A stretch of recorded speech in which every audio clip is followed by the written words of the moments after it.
us with her sons and daughters and pray they will come home.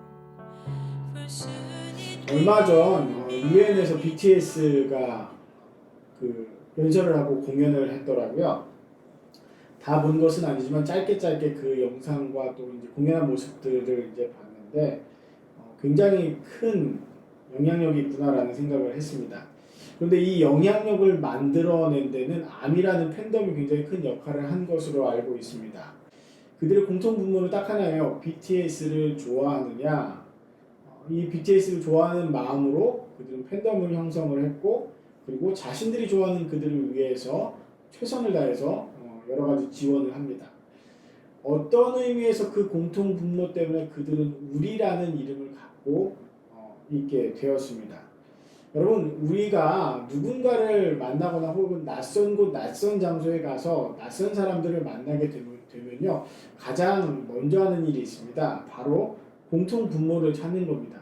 이 공통 분모를 찾게 되면 나오는 표현이 한 가지 있습니다. 바로 우리라는 표현이죠. 이 우리라는 표현은 동양과 서양이 약간 이제 사용하는 데 차이가 있긴 하지만 개인과 연결된 공동체, 개인이 속한 공동체를 말하기도 하고요. 또 그리고 확장된 나를 말하기도 합니다. 이건 동서양 막론에서 이제 다 쓰여지는 용법인 것 같아요. 그런데 이 우리라는 말이요, 나와 내 공동체 그리고 나의 확장에 대해서 쓰여지기도 하지만 남에 대해서 선을 그을 때도 쓰여지기도 합니다. 그러니까 우리 편이라는 의미가 우리와 남을 가르는 기준이 되기도 한다는 것이죠. 여러분은 우리라는 말을 주로 내 공동체와 내가 속해 있는 사람들, 또 그리고 내가 속해 있는 조직이나 혹은 여러 가지 것들, 그런 의미로 많이 사용을 하십니까? 아니면 선을 긋는데 사용을 하십니까? 오늘 본문 말씀을 보면 제자들이 예수님께 말하는 내용이 나옵니다. 간단하게 이거예요. 제자들의 무리에 속하지 않은 사람이 예수님의 이름을 가지고 귀신을 내어 쫓는 것을 보고 그것을 이제 금했다라고 하는 겁니다. 예수님의 이름을 쓰지 말라고 얘기한 것이죠. 주님의 이름으로 귀신 쫓아내지 말라고 막은 겁니다. 그러면서 요한이 이 이야기를 예수님께 하면서 우리라는 표현을 씁니다. 그에 대해서 예수님은 그를 막지 말라라고 말씀해 주셨죠. 금하지 말라고 말씀하셨습니다. 왜냐하면 예수님의 이름으로 선한 능력을 행해서 좋은 일을 하고 난 다음에 즉시로 예수님을 비난하거나 깎아내릴 사람은 없다는 것입니다. 그가 적이 아니면 우리 편이다 라고 예수님께서 말씀하셨습니다. 우리라는 개념을 사용함에 있어서 제자들과 예수님이 굉장히 좀 다른 것 같아요. 그리고 그 개념의 넓이도 폭도 제자들과 예수님은 좀 달랐던 것 같습니다. 제자들은 우리 제자들의 무리에 들어와야지 우리인 거예요. 예수님을 직접적으로 따라다니고 예수님과 친밀하게 지내야지만 우리라고 말씀했습니다.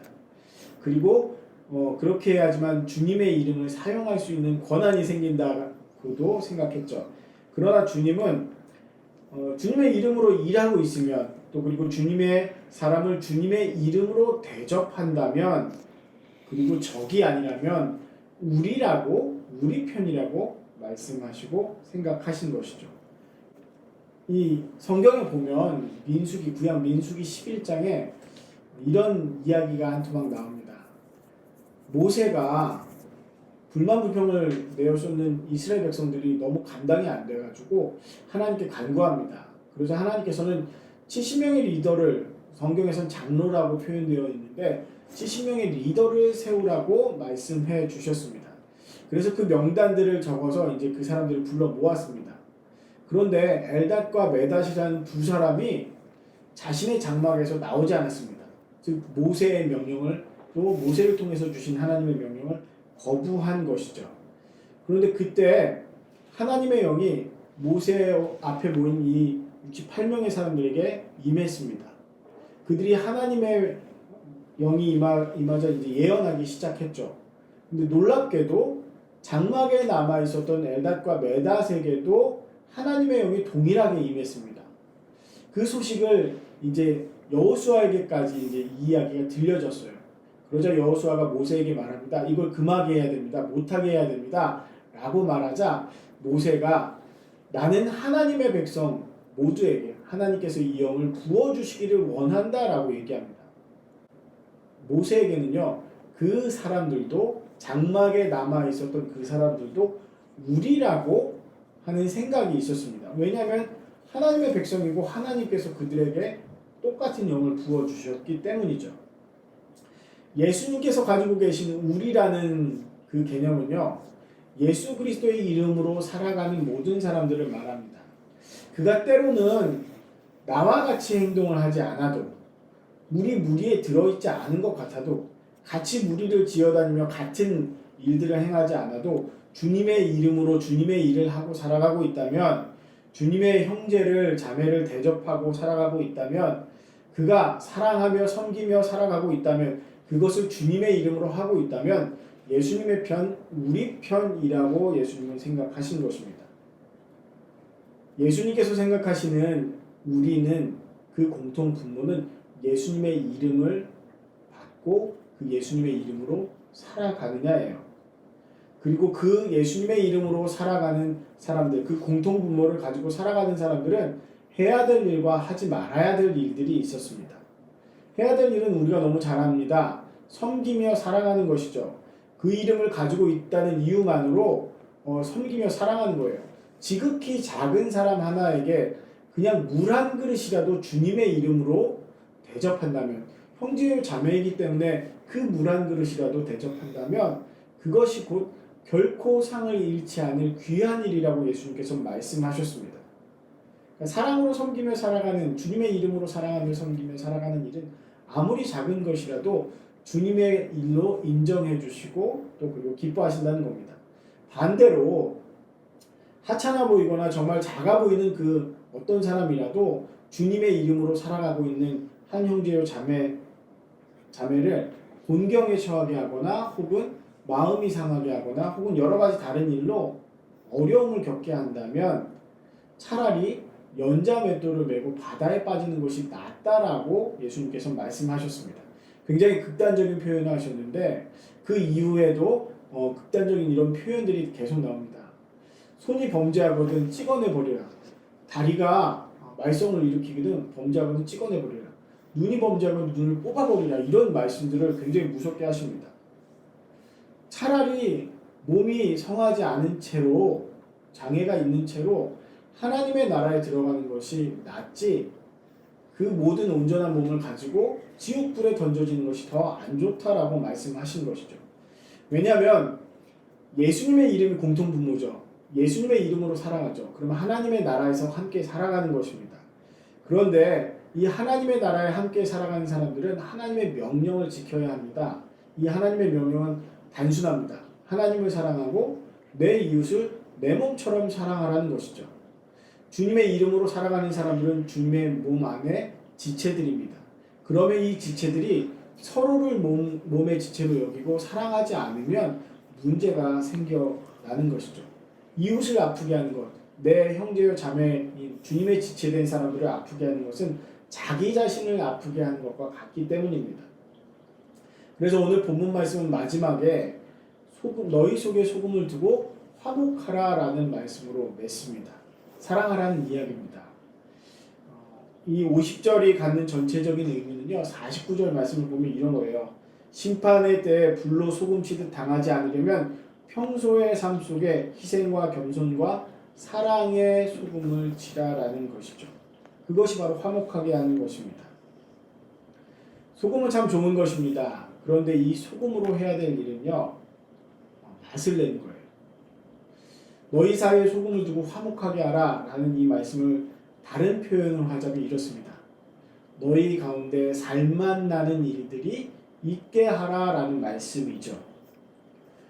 이 맛있는 음식을 먹으면요, 몸이 굉장히 좋게 반응을 합니다. 그리고 이 맛있는 음식을 먹으면요, 이 마음까지 힐링이 된다라고 얘기를 하죠. 근데 소금이 빠지면, 소금으로 간을 잘 잡지 않으면 이 맛있는 음식이 그 역할을 다 할 수 없습니다. 우리 삶의 일들이 무미건조하고 의미가 없는 것 같을 때에 정말 살맛나게 하는 일들이 필요합니다. 그것은 취미생활일 수도 있고 다른 의미 있는 일일 수도 있지만 결국 사람 사이에 필요한 살맛나는 것은 서로 사랑하는 일이죠. 이 사랑 가운데는 화목함도 포함됩니다. 왜냐하면 사람이 사람마다 다 다르거든요. 그리고 제자들처럼 이 편가르기를 좋아하는 게 사람의 속성 중에 한 가지입니다. 서로 시기하고 질투하는 것들이 사실 사람 가운데 숨어 있습니다. 그런 것들이 나타나면 살맛나지가 않아요. 서로 상처 입히고 어렵기만 합니다. 그런데 사랑으로 정말 섬기고 사랑으로 서로를 돌볼 때, 평상시에 그런 희생과 섬김이 있을 때 화목하게 되고 살맛나게 됩니다. 우리가 이 세상을 살아가면서 여러 가지 일들을 많이 보고 만나게 되는데 그래도 세상이 아직 살만하죠. 그래도 세상은 이 맛으로 사는 것이죠. 라고 말하는 얘기들을 보면 다 사랑과 희생, 섬김이 있을 때 그런 이야기들이 나옵니다.